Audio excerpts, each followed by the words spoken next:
how would it look? How would looking at life as a great story change the way that you live currently? Thoughts? Reactions? Yeah.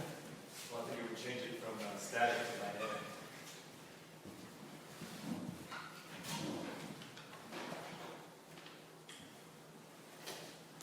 But living with power far beyond what you can manufacture. Yeah.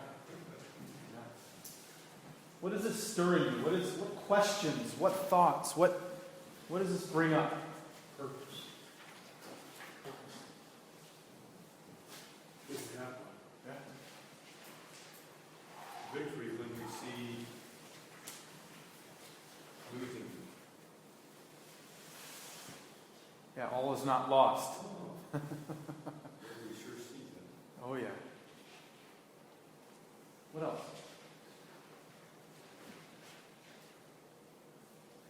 Biggest part that you can't sit back and watch the story.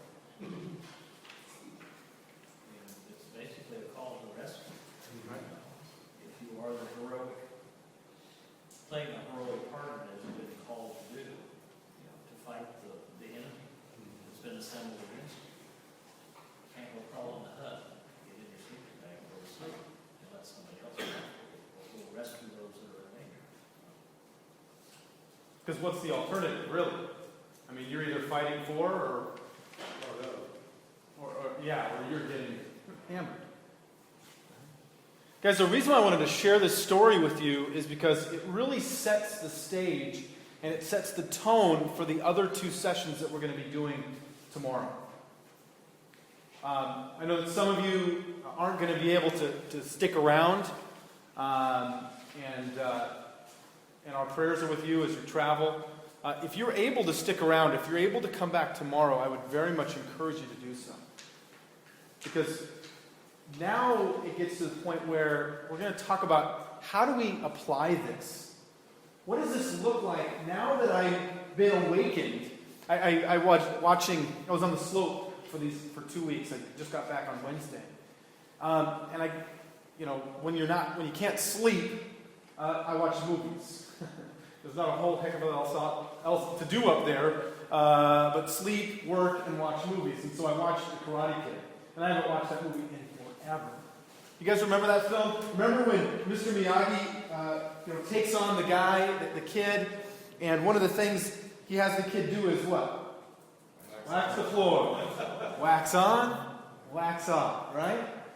And then what is another thing he does? Paint the fence. Right? What about the third thing he does? Paint the house. Or this way, I guess it was, right? And the kid is just mad as all get out. And he's looking at Mr. Miyagi going, you're having me do your chores for you. What the heck is this? And then Mr. Miyagi gets in his face and says, all right, show me wax the floor.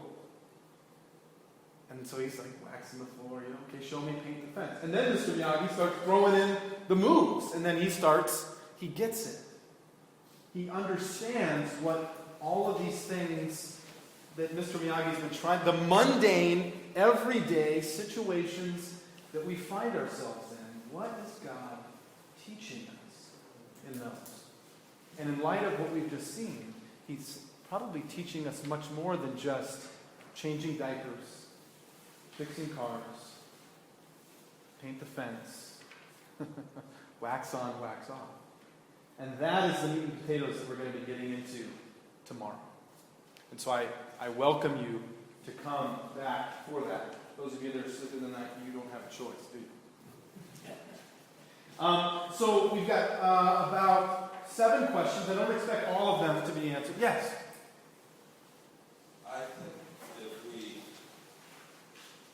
look at Jesus standing there with the disciples and he says, eyes have seen what you see and have not seen it, and ears have longed to hear what you hear and have not heard it. And then later he says, to him whom much is given, much is expected. We have been given the story of eternity. Where does that leave us?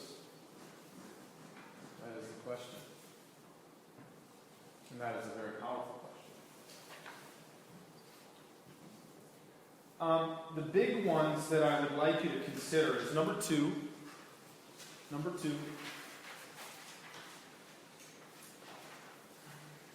and number four. Number two is, how would looking at life as a great story change the way you live? What questions might it answer for you? Does it affect your understanding of Christianity? Number four is, have you ever thought of Christianity as an epic story in which you had a vital role? That kind of speaks to what you were talking about. Is this a new thought? How have you viewed Christianity and your role in it previously? What I'd like to do is just spend 10 minutes, and you can go around, grab your chair, move it out if you want to kind of get some solo time. Just spend 10 minutes, kind of in reflective time, praying about those things, thinking about those things, and write it down. Write it down. I'm going to encourage a lot of writing this weekend. Because if we just think about it, it's a thought and it goes away. When we write it down, we can always go back to it. So I'm going to close in prayer. Once you're done with your 10 minutes, feel free to there's foosball. We've got some more coffee. I'm going to peruse through my movies.